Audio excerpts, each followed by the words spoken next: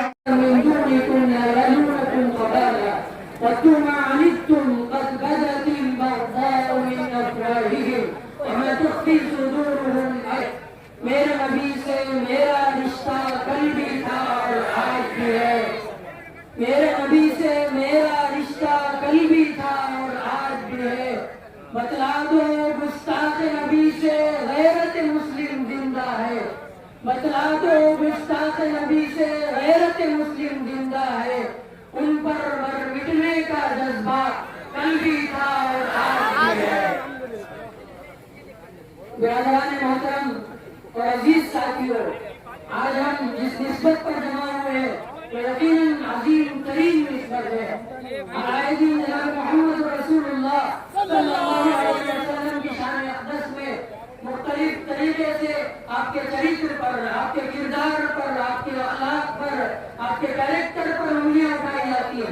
हमारी ऐसे हालात में एक जिम्मेदारी ये होनी चाहिए कि हम एक तरफ हुकूमत को यह पैगाम दे कि हुजूर अकरम सल्लल्लाहु अलैहि वसल्लम से हमारा ताल्लुक जो कल था आज भी है। हुजूर पाक सल्लल्लाहु अलैहि वसल्लम की इज्जत पर, आपकी नामूस पर, आपके चरित्र पर, आपके कैरेक्टर पर, आपके अखलाक पर अगर बात करेगा, चाहे कोई भी हो, कोई भी पाखंडी हो, चाहे उसका ताल्लुक किसी भी जात, किसी भी तरह और किसी भी तबके से हो, इंशाअल्लाह हम उसका दिफा करेंगे और हुजूर पाक सल्लल्लाहु अलैहि वसल्लम के नामूस के खातिर हम खड़े होंगे।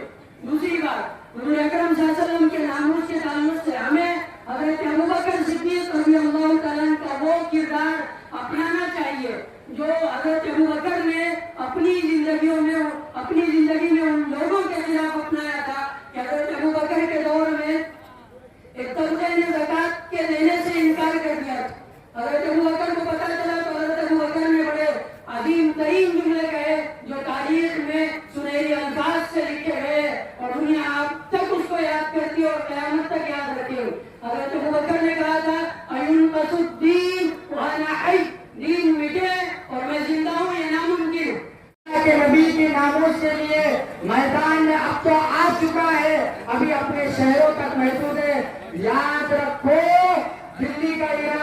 किया तो फिर याद रखो तुम्हारे तख्त के चारों पांव को नहीं उखाड़ कर रखा तो याद रखो फिर इन्हें मुसलमान नहीं कहेंगे इंशाअल्लाह। एक हंसता मुसलमान जोश में आ, ऐ गैरत मुस्लिम होश में आ, कंधों से मिलाकर कंधा कर सख्सी ये जोश में आ, नारे तकबीर लगा शमशीर उठाइए मैदान में आ, कुफर के ऐवानों में तौहीद की ऐसी जरब लगा, याद रखे नस्लें इनकी कोई इब्ने मुस्लिम आया था। मैं बड़े अदब और एहतराम के साथ हज़रत मौलाना रहमान साहब कादरी से गुजारिश करता हूँ कि वो 10 मिनट में अपनी बात को समेटो। उलमाए कराम कर रहे हैं, आप उलमाए कराम को फॉलो करें, बिल्कुल नारे लगाएंगे, ऐसा नहीं है कि नारे नहीं लगाएंगे, बिल्कुल लगाएंगे। अल्हम्दुलिल्लाह वहदहु वस्सलातु वस्सलामु अला मन ला नबिय्य बअदा व अला आलिहि व अस्हाबिहि लज़ीना उतू अहदा अम्मा बाद अऊज़ु बिल्लाहि मिनश शैतानिर रजीम बिस्मिल्लाहिर रहमानिर रहीम इन्ना शानिअका हुवल अब्तर व क़ाला नबी सल्लल्लाहु अलैहि वसल्लम मन सब्बनी फक़्तुलू व मन सब्ब अस्हाबी फजलिदू। उठ शेर मुजाहिर होश में आ, तामीर खिलाफत पैदा कर, क्यों फिरके फिरके होता है, अब एक जमात तू पैदा कर तू भी तरक्की दुनिया में, असबाब तिजारत पैदा कर, कारून की दौलत ठुकरा दे, उस्मान की दौलत पैदा कर, इस्लाम का दम तू भरता है, काफिर से फिर क्यों डरता है, या तो इस्लाम का नाम न ले या शौक शहादत पैदा कर, दिल से ये कह के आ, घबराए न हालात बदलने वाले हैं, जो कांटे बनने आए हैं वो लम्हे टलने वाले हैं, हिम्मत ही नहीं तूफानों में जज्बों को हमारे छीन सके, जितना हमसे उलझोगे हम और मचलने वाले हैं।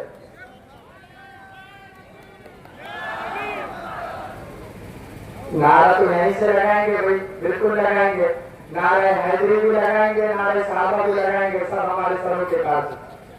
आप स्टेज को फॉलो करें, सब हमारे सरों के पास। बेनज़्म व ज़ब्ती मत करें। मेरे वाजिब व एहतराम काबिल सद एहतराम उलमाए किराम, हाज़िरीन मजलिस, मैं आप सबको मुबारकबाद देता हूँ कि आप अल्लाह के नबी के नामूस के लिए उलमाए किराम ने जो कॉल दी उस कॉल पर आपने लब्बैक कहा और लब्बैक कहकर अपनी बेदारी का सबूत दिया। मैं चंद बातें सब मुख्तसर लेके चलूंगा, ऐसा नहीं है कि छोड़ के चलूंगा, इंशाअल्लाह सबको लपेट कर जाएंगे इंशाअल्लाह। क्यों?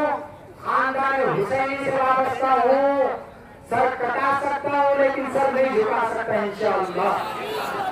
तो मेरे अजीजों बुजुर्गों दोस्तों, दो बातें अब ये तय कर लीजिए हम दो राहों पर, एक या तो अल्लाह के नबी की इज्जत इस मुल्क में महफूज रहेंगी या हम जिंदा रहेंगे, या गुस्ताखी करने वाली जुबान ना रहे या सुनने वाले कान ना रहे, इसके अलावा कोई मंजूर नहीं। और अदब से कह रहे हुकूमत से कानून बना दीजिए। वो हारून और हमान को कह रहा हूं मैं, जो दो बैठे हुए हैं, हारून और हमान, उस जमाने में हारून हमान था, फिरौन था, कि हमान फिरौन को कहता था कि ये बिल बनाओ मूसा अलैहिस्सलाम के खिलाफ, ये बिल लाओ, ये बिल लाओ। ये जमाने में पार्लियामेंट में हामान बैठे हुआ है, वो फिरौन को कहता है ये बिल लाओ, ये बिल लाओ। उसको कहना जिसकी बीवी का पता नहीं, और उनसे कह रहा हूँ, अदब से कह रहा हूँ, ये गुजारिश है हुकूमत से, अब सरों का नजराना हाथ पर लेकर चल रहे हैं। कानून अगर आपने नहीं बनाया, सुन लो कान खोलकर, अगर आपने इहानते रसूल के सिलसिले में कानून अगर आपने नहीं बनाया, याद रखिए फिर दुनिया का कानून लिखने वाला अल्लाह है और उसके बंदे हम हैं, हम कानून बनाकर दिखाएंगे। दूसरी बात, सेकुलर पार्टियां, मैं किसी पार्टी से वाबस्ता नहीं हूं, और कान खोलकर सुन ले हर सेकुलर पार्टियां जो इलेक्शन के टाइम पे भिख मंगों के जैसा सामने आते, एक तो अब सेकुलर पार्टियां कान खोलकर सुन ले, अपने मैनिफेस्टो में, अपने घोषणा पत्र में अगर आपने इस बिल का ऐलान नहीं किया, याद रखिए मुसलमान वोट नहीं देगा। 75 साल से तुम ठग रहे हो, भी जमात हो, जो भी सियासी पार्टी हो, अगर आप चाहते हैं मुसलमानों का वोट आपको होना, आपने हमारा साथ तौहीन रिसालत में देना पड़ेगा। मंजूर? मुत्तफिक है? हाथ उठा कर गए। आप किसी सेकुलर पार्टी के सियासी बहकावे में उस वक्त तक मत आओ जब तक वो ये ना कहे कि मैं नामूस रिसालत में आपका साथ देने के लिए तैयार हूं। और सिर्फ साथ देने के लिए नहीं, कानून बनाने में भी साथ देना पड़ेगा और मैनिफेस्टो में भी साथ देना पड़ेगा और अपनी अवामी कॉर्नर मीटिंगों में ये बात बोलनी पड़ेगी। वरना हुकूमत जानती, मुसलमानों ने लोकसभा में बताया था 400 पार, देखो 250 पार नहीं करने दिया हमने। और ये सब कमाल उलमा इकराम का है। उलमा पर एतमाद है आपको? हाथ उठाकर। उलमा जो फैसला लेंगे नामूस रिसालत के लिए आपको मंजूर है? हाँ। दूसरी बात,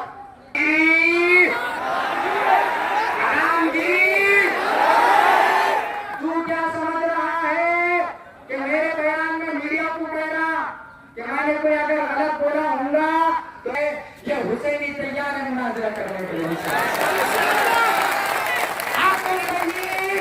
तुझे बताता अगर एक लाइन भी तूने सही से पढ़ दिया हरामगिरी, मैं तेरा गुलाम हो जाऊंगा। हथियार बांधने से कुछ नहीं होता। नरसिंहानंद तो अल्लाह के नबी की शान में गुस्ताखी कर रहा है। हुकूमत से कह रहा हूं ये रेड लाइन है अल्लाह के नबी, अगर इसको क्रॉस करोगे जलकर भस्म हो जाओगे इंशाअल्लाह। नरसिंहानंद ने फलस्तीन के बारे में भी कहा, उसको कहना चाहता हूं ये बस्ती, ये शहादत की निशानी है उनकी। इंशाअल्लाह फलस्तीन के बारे में तूने बुरा भला कहा, याद रखो इजराइल अमेरिका की नाजायज औलाद थी, है और ये मकई भी दुनिया की नाजायज औलाद है इजराइल। हम बर्दाश्त नहीं करेंगे। इंशाअल्लाह इंशाअल्लाह इंशाअल्लाह फलस्तीन और मस्जिद अक्सा मुसलमानों के सजदों से आबाद होकर रहेंगे। तेरे ठोकने से फलस्तीन पर बाल विवाह का नहीं होगा इंशाअल्लाह। दूसरी बात, कानून अदब से बोल रहे अभी मुसलमान, मान लो कानून बना लो, नहीं तो फिर किस तरह सबक सिखाना है। लोकसभा तुम्हारे सामने से गुजरा, मैं मुसलमान आपसे भी कह रहा हूँ, आपसे सियासी बेदारी रखिए, हर किसी के पीछे चलने की आदत मत डालिए। जो अब तक हम घरों में जी रहे, मौलाना सज्जाद नौमानी ने भी यहाँ से मामला मचा करके कि जय हो परवीन म्युनिसिपल कॉर्पोरेशन की, और 5 साल बेटे में बर्दाश्त करेंगे, लेकिन पहली मांग नामूस रिसालत की करना। करोगे? घुसने मत तो अपने गलियों में इनको करो, नामूस रिसालत की बात नहीं कर रहे, चाहे कौन सी भी सेकुलर पार्टी। दूसरी, वक्त तरमीमी बिल, हाथ उठाकर बताए वक्त तरमीमी बिल मंजूर है? वक्त तरमीमी बिल मंजूर है? याद रखो अगर वक्त का बिल पास हो गया ना, खादिराबाद के कब्रिस्तान में तुम्हारा हुकूमत से पैसे लेके जमीन खरीद के दफन करना पड़ेगा। ये चाहते हैं आप? हुकूमत कान खोल कर सुन ले, मीडिया वाले, इंतजामिया इधर देख ले, परभनी का मुसलमान वक्त बिल को मंजूर नहीं कर रहा। और आखिरी चॅलेंज हरामगिरी समाजामध्ये कोणीही मानव जर विडंबना करतील त्याला फाशीची शिक्षा असा कानून करा।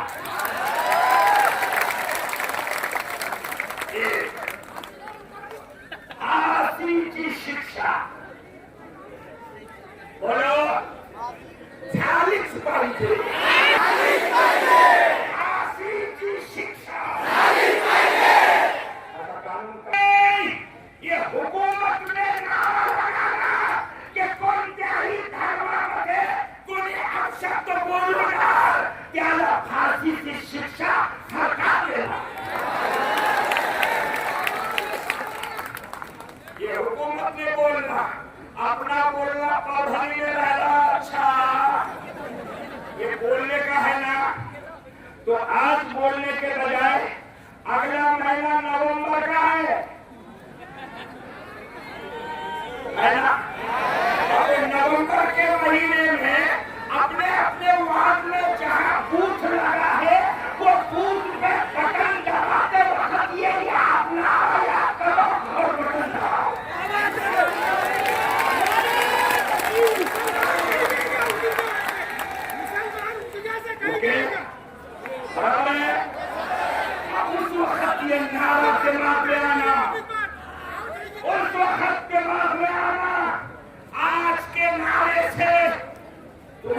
भड़ास निकल रही है, मगर उस दिन बटन दबाते वक्त दरबार में ये नारा रहा तो उनकी हवा निकल जाएगी।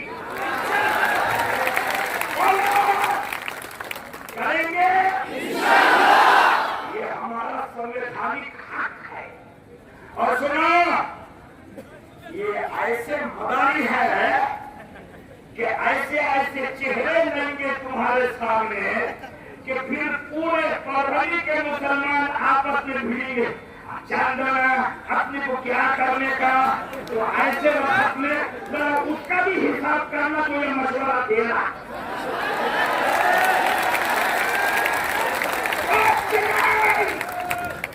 कोई हमारा नहीं, माथा समाजा का असूया, क्या तुम जो समाजा का असूया।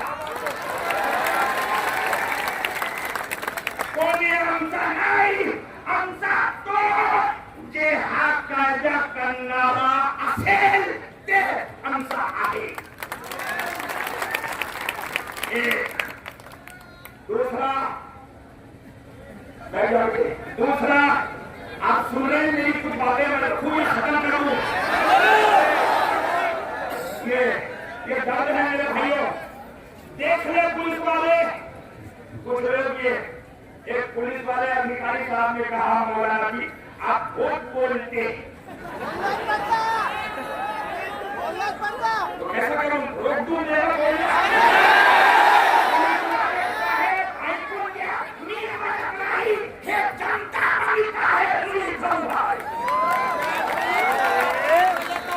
अरे मैं बोल रहा बोल के जनता गच्चू पे थी, मैं निकल गया तो ये बोलना शुरू करेगी, तुम्हारी हालत खराब हो जाएगी। इसलिए बहुत शांत तरीके से ये सुनिए। औकात बिल, औकात बिल ये जानबूझ के हुकूमत लाई है।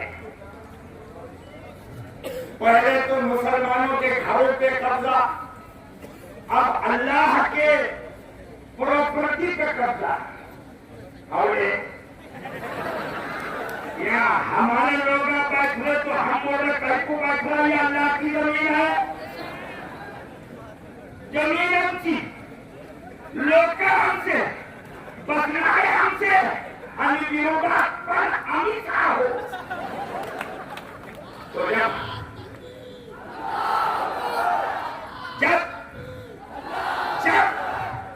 औकात मेरी होके मेरे लोगों के बैठने पर हम उनका साथ नहीं देते, तो फिर तुमको हक किसने दिया कि हमारे अल्लाह की प्रॉपर्टी पे तुम कब्जा करो। इसलिए आज ये हजारों की संख्या का आंदोलन ये स्पष्ट करता है कि सरकार ने ते बिल मान्यला है, ते त्वरित परत घ्यावा। बोलो, रद्द करावा। मनोज, आप उठा के बताओ, लिखो कि ये हाथ क्यों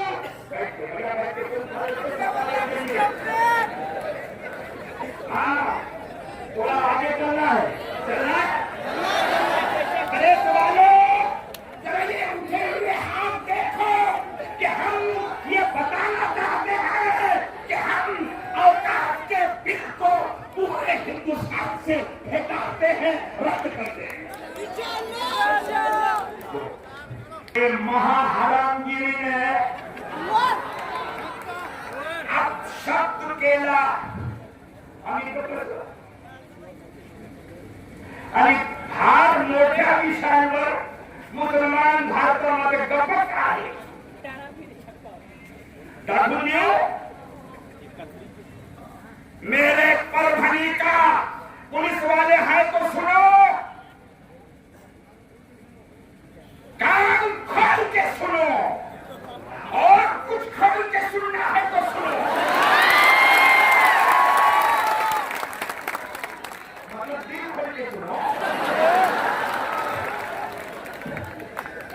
सुना मेरे परभनी का सुना अत्याचार सुना रहा हूं मैं, मगर हम खामोश। सुनाओ थोड़ा सुन लो मुझे। नारों की जरूरत नहीं है, काम की जरूरत है। इंशाअल्लाह सुनिए, अत्याचार किती का झालेला आहे मुसलमानांवर। मी तुम्हाला हिस्ट्री दाखवतो, पुलिस वाल्यांवर ऐकून घ्या। मेरे परभनी का एक खूबसूरत पढ़ा लिखा नौजवान पुलिस कस्टडी में मारा गया, ख्वाजा यूनुस। आज तक उसे परभनी में वापस तुमने नहीं दिया। ये परभनी का अत्याचार है। पण कधी आम्ही रोडवर आले नाही साहेब। लिहा आणि लिहून घ्या आणि पाठवा तुमच्या साहेबांशी। ख्वाजा यूनुस लाया नहीं तुमने, हम खामोश रहे। उसके बाद एटीएस के नाम पर और दूसरी तंजीमों के बयान करने के नाम पर ये भोली जनता के साथ तुमने नंगा नाच नाचा। एक आदमी ने विधानसभा में कहा कि परभनी में भी 100 आतंकवादियां हैं।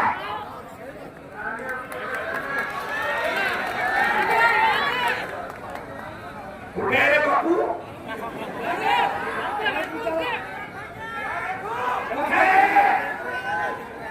हमारा मालिक है, ये परभनी की जनता की सभी आई।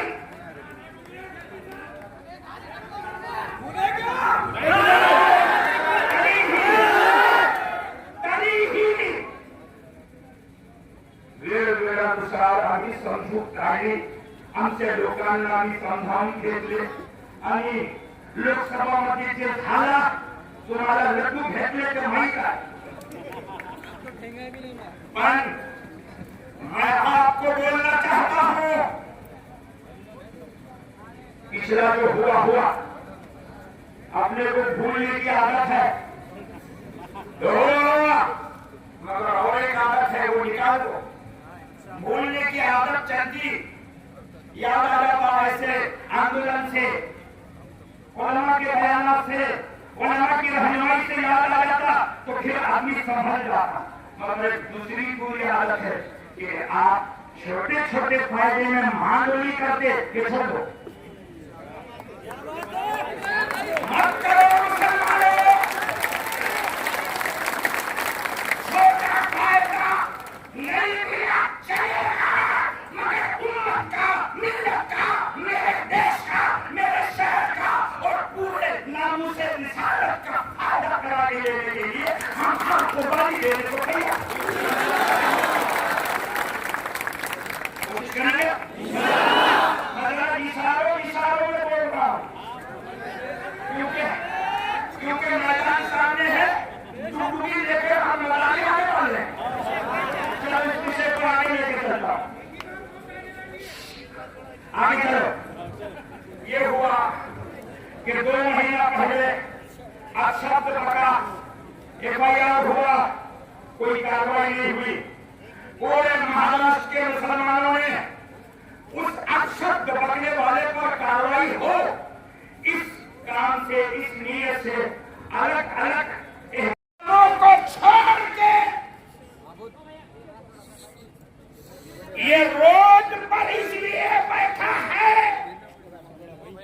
कि ये तुम्हारी सोई हुई हुकूमत को ललकारना चाहता है और उस गंदे निकम्मे रामगिरी पर FIR पूरे महाराष्ट्र में होकर 2 महीने हो गए हैं और इस 2 महीने में 60-65 FIR होके भी उसको अटक नहीं किया गया। उसके अटक न करने के कारण पूरे महाराष्ट्र के मुसलमान, पूरे भारत के मुसलमान परेशान है और अपनी परेशानी व्यक्त करने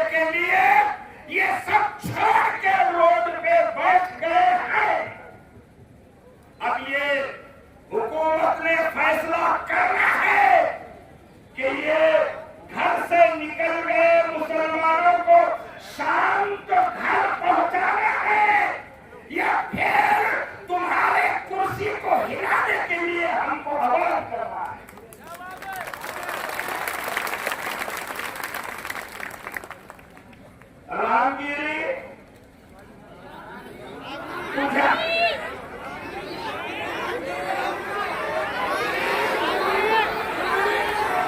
साहेब तुमच्या लोक इथं पाठवलेले असाल तर हे लोक काय म्हणतात जरा पाठवून द्या लोक ऐकून घ्या आणि तुमच्या कानात ठोसून द्या तुम्ही स्वतः त्याला रामगिरी म्हणत होतो पण हे हजारो लोक म्हणतात की मौलानाजी त्याला रामगिरी नाही.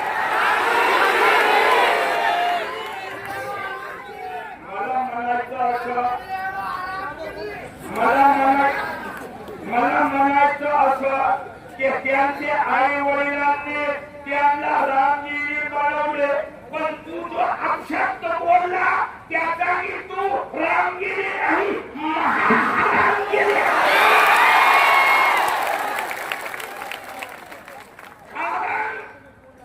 मोहम्मद पैगंबर यांची वचनबद्ध जे करतील ते महाहरामी होते आणि हे लक्षात ठेव 2 महिन्यापूर्वी यांनी अपशब्द केला आणि वेगवेगळ्या गावातून त्याचा विरोध संवैधानिक दृष्टिकोनाने मुसलमानांनी त्याचा विरोध तयार केला आणि मुसलमानांना समाधान आणि पोलीस प्रशासन त्याला अटक करून सलाखमध्ये टाकतील पण पोलिसांनी तसं केलं नाही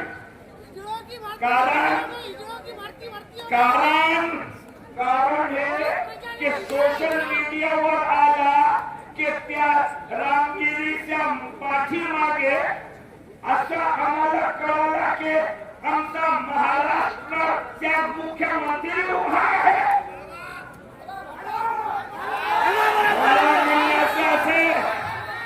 कि हे शिंदे साहेब तुम्ही जरा ऐकून घ्या लक्षात घ्या की तुम्ही कुठं उभा आहे जर हे समजून घ्या तुम्ही कुठं उभा आहात तुम्हाला ते दिसला आणि हे करोडो लोकांचं दुखापत झाली ते दिसला नाही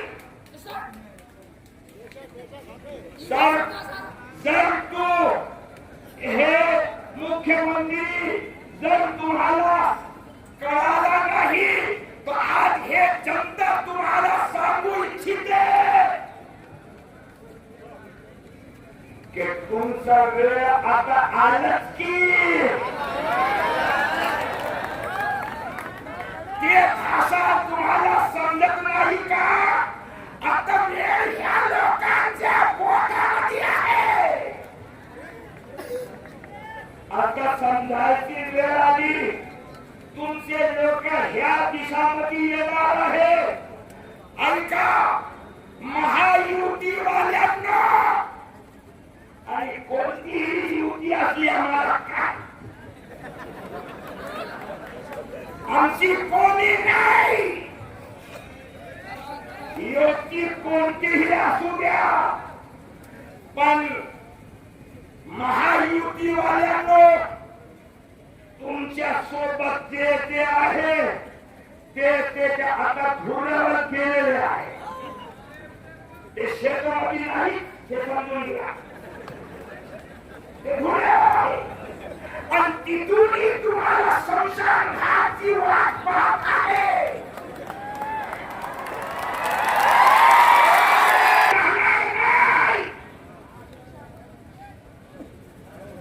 आणि आमचे जे उलमा आहे संपूर्ण महाराष्ट्रातून प्रेषित मोहम्मद पैगंबरांच्या विटंबनाने जे तुम्ही अपशब्द बोललेला आहे त्याच्या विरोधात जर कायदा बनवण्याची तुमच्या घोषणा पत्रामध्ये आपण घोषणा केली नाही तर हे जनता तुम्हाला दाखवून पुढे काही करता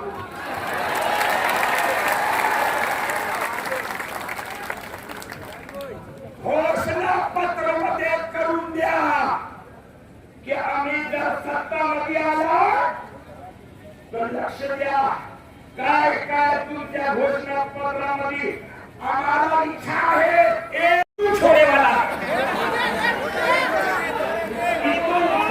है जो पूरे महाराष्ट्र में बकवास करके फिरा नीतीश राणे। तुम्हारी जबान में क्या बोलते हो?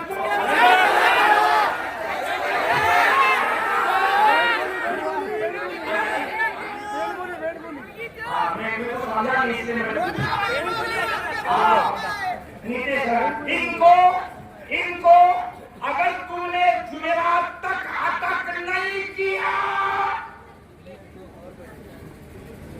तो आने वाले जुमा 18 अक्टूबर 2024 को पूरे महाराष्ट्र से हम मुसलमान समजून सांगण्यासाठी रामगिरीच्या गावात म्हणजे सारनापेठ तालुका वैजापूर डिस्ट्रिक्ट औरंगाबाद आम्ही संपूर्ण महाराष्ट्रातून त्याच्या गावात जाणार आहोत आणि हे पण सोबतच राहूया। आम्ही जाहीर प्रेषित मुहम्मद पैगंबरांचे आदर्श कसे आहे तर आम्ही त्याला आदर्श समजवण्यासाठी जाणार आहोत। बराबर है? इंशाअल्लाह बोलो, आप उठा के बोलो। इसमें एक बात याद रखो, मोदी साहब जेंगे अपना को मगर उसकी तरकीब क्या है? अपनी अपनी गाड़ी लिए और निकले, अपनी अपनी गाड़ी लिए और निकले नहीं, सिस्टम से जाएंगे इंशाअल्लाह। ये सिस्टम बनाने के लिए आपकी गाड़ी, अच्छा सुनो, पिछले दिनों में तो इनके गाड़ी मेरे इनके गाड़ी मेरे उनके गाड़ी तेरे ऐसा और वैसा और वैसा, इनके गाड़ी मेरे इनके गाड़ी तेरे ऐसा नहीं करना है। अब जितने गाड़ियां हैं सब मेरे अपने ही अपने अपने गाड़ियां। हाँ हाँ हाँ हाँ ये सावला देश जाना है मगर गांव वाले जहां जहां से गाड़ियां निकाल रहे हमने परभनी में 2 बंदों को फिक्स किया। तुम्हारे गाड़ी का नंबर उसका जो भी रहता वो रजिस्ट्रेशन करने और तुम्हारे गाड़ी में कौन कौन लोग जाने वाले हैं उनका आधार मौलाना अब्बास साहब और मौलाना अब्दुल रहमान साहब इनके पास आपने जमा करना पड़ेगा। ये कागजात बंदों के आधार और गाड़ी का नंबर ये देना है तो हम हफ्ते भर में उसकी तैयारी करें और तरतीब ये है कि पूरे परभनी के लगे और वहाँ पूरे महाराष्ट्र के लोग जमा होंगे और उनके साथ फिर वहाँ जुमा का मसला हल करके मिल के इंशाअल्लाह हम वैजापुर जाएंगे और फिर उसको जाके बताएंगे कि मोहम्मद पैगंबर के आदर्श क्या है। आइए इंशाअल्लाह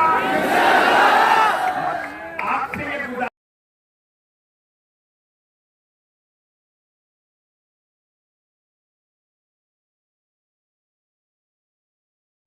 ये न्यूज कवर की हमारे परभणी आज तक के कार्यकारी संपादक बाबरुद्दीन सिद्दीकी, 24/7 माझा महाराष्ट्र न्यूज चैनल के कार्यकारी संपादक Sattar Khan Pathan, The Fact Today के कार्यकारी संपादक सलीम खान और रुजुल फुजर, परभणी टुडे के कार्यकारी संपादक सैयद यान, परभणी आज तक के मराठवाड़ा ब्यूरो चीफ सोहेल तांबोली, 24/7 माझा महाराष्ट्र न्यूज चैनल के मराठवाड़ा ब्यूरो चीफ फिरोज खान पठान, परभणी आज तक के जिला प्रतिनिधि सैयद मुबीन सैयद इस्माइल, परभणी आज तक के परभणी शहर प्रतिनिधि शेख सद्दाम शेख निजाम, 24/7 माझा महाराष्ट्र न्यूज चैनल के परभणी जिला प्रतिनिधि शमीम खान पठान, महबूद खान पठान और मुन्ना खान पठान ने मिलकर मैं हूं सैयद अकील। आप देखते रहिए मेरे साथ परभणी आज तक।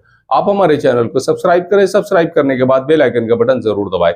उसी के साथ आप हमारे चैनल को लाइक करें, शेयर करें और कमेंट करना ना भूलें। आप हमें Facebook, Twitter, Instagram, Telegram, WhatsApp और यूट्यूब पर भी फॉलो कर सकते हैं। मुझे दीजिए इजाजत। जय हिंद। अस्सलाम वालेकुम, मैं हूं सैयद अकील। आप देख रहे हैं मेरे साथ परभणी आज तक। ये परभणी शहर का इफ्तिखार पार्क और इफ्तिखार कॉलोनी का एक रास्ता है जो धार रोड से होता हुआ ये सीमेंट का रास्ता आप मेरे पीछे देख रहे हैं। जो इफ्तिखार कॉलोनी को जा रहा है, स्काईलाइन कंस्ट्रक्शन की जानिब से ये सर्विस दी जा रही है। और एनए कलेक्टर लेआउट जो यहाँ पर प्लॉटिंग निकाली गई है स्काईलाइन कंस्ट्रक्शन की जानिब से, ये सुविधा परभनी शहर के धार रोड से होते हुए इफ्तिखार कॉलोनी में और इफ्तिखार पार्क में डायरेक्ट ये सीमेंट रास्ता दिया गया है। और ये रास्ता पूरी तरह से उस कॉलोनी को जोड़ने के लिए दिया गया है। हम आपको पूरा रास्ते का लोकेशन देते हैं कि किस तरह से धार रोड से होता हुआ ये इफ्तिखार कॉलोनी और इफ्तिखार पार्क को ये रोड रास्ता सीमेंट रास्ता अटैच हो रहा है। ये सर्विस सिर्फ इफ्तिखार कॉलोनी के वासियों के लिए ही स्पेशली दी गई है। परभनी शहर के धार रोड से होता हुआ जो सीमेंट रोड है, ये सीमेंट रोड स्काईलाइन कंस्ट्रक्शन के सर्वे सर्वा मेराज सिद्दीकी इनकी जानिब से बनाया गया है इफ्तिखार पार्क और इफ्तिखार कॉलोनी के लिए। जो रास्ता हम आपको बता रहे हैं, ये जो लोकेशन हमने आपको बताया है, ये धार रोड से होता हुआ इफ्तिखार कॉलोनी और इफ्तिखार पार्क के लिए स्पेशली ये जो रास्ता बनाया गया है सीमेंट रास्ता, ये यहाँ से टर्न होता हुआ ये इफ्तिखार कॉलोनी और इफ्तिखार पार्क में इस तरह से जा रहा है। ये नज़ारा हम आपको सिर्फ और सिर्फ परभनी आज तक पर बता रहे हैं। ये नज़ारा आप देख लीजिए कि किस तरह से यहाँ से शुरू हो रही है इफ्तिखार पार्क और इफ्तिखार कॉलोनी की ये प्लॉटिंग।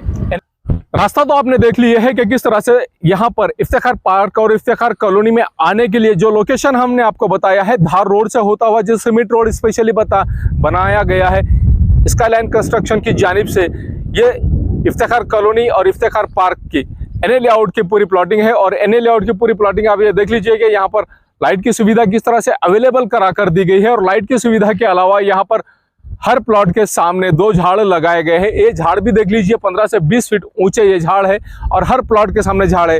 हर प्लॉट के सामने नल का कनेक्शन है। हर प्लॉट के सामने नाली बनी हुई है। सीमेंट और कंक्रीट में जो नाली बनी हुई है, ये नाली भी स्पेशली इस प्लॉटिंग के लिए ही बनी हुई है। अब ये देख लीजिए कि किस तरह से यहाँ पर रास्ते का काम किया गया है और इस रास्ते के काम को अच्छी तरह से डेवलप किया गया, अच्छी तरह से इस रास्ते को सीमेंट रोड को बनाया गया है। इफ्तिखार पार्क में जो सर्विस दी जा रही है, गट्टू के रास्ते का काम शुरू है, गट्टू बिठाना चालू है। जिस तरह से यहाँ पर सीमेंट रोड बनाया जा रहा है, सीमेंट रोड के अलावा यहाँ पर दोनों साइड से जो गट्टू बिठाए जा रहे हैं, ये गट्टू का पूरी तरह से काम शुरू है। और यहाँ इस तरह से एंजॉय करते हुए लोग जाते हुए भी नजर आ रहे हैं आपको इस सीमेंट रोड से। यहाँ पर 115 प्लॉट में से 71 ऐसे प्लॉट है जिनकी कीमत 13,50,000 रुपये एक प्लॉट की कीमत बताई जा रही है। 22 बाई 40 के प्लॉट्स है और 22 बाई 40 के बाद में यहाँ पर हर प्लॉट के सामने 2 झाड़, हर प्लॉट के सामने नल का कनेक्शन और हर प्लॉट के सामने से सीमेंट और कंक्रीट की एक नाली, मजबूत नाली दी गई है। ये गट्टू का काम आप मेरे पीछे देख रहे हैं कि किस तरह से यहाँ पर गट्टू का काम दोनों साइड से शुरू किया गया है। इस तरह से हर प्लॉट के सामने रास्ते के बाजू के साइड से पूरी तरह से गट्टू भी बिठाए जा रहे हैं। इफ्तिखार पार्क और इफ्तिखार कॉलोनी में जो सर्विस दी जा रही है, स्पेशली इस प्लॉटिंग के लिए स्पेशल डीपी लाई गई है सैंक्शन कराकर। ये डीपी और इसके अलावा यहाँ पर ये बस्ती के साइड में बस्ती यहाँ पर अवेलेबल है, पहले से ही बस्ती यहाँ पर मौजूद है।